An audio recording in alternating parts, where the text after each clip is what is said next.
Sugar since the 1980s, when it went from low fat, all the food went low fat. Manufacturers then realised it actually tasted like cardboard. They decided to add sugar, and ever since that's happened, the obesity levels have rocketed. And alongside that, so has many illnesses like cancers, obesity, heart disease. All of that has rocketed as well. So the two of them together are a massive, massive, massive issue that we have in this country.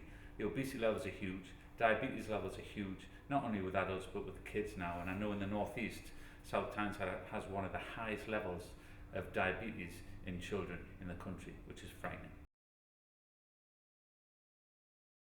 And David Cameron last week or this week has shelved the idea of a sugar tax. If they bring the sugar tax in, that money can go into education, can go into education for kids that are at school and understand how much sugar is actually in their everyday living.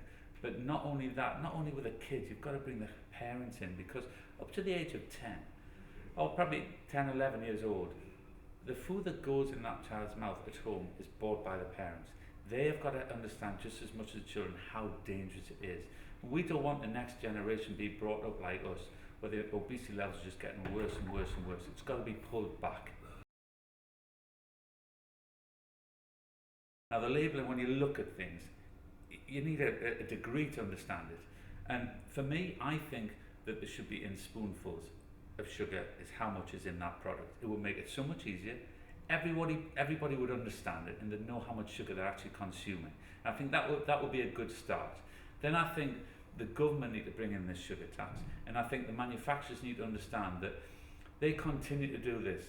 They're gonna, yes, they're making loads of money, but they've got to now think about the education of kids. They've got to think about the health of kids, and they've got to understand that they've got to do their part. And at the moment, they're not. It's all money, money, money. And I think they're actually ruling the government at the moment, which is why the government are not prepared to stand up to these people.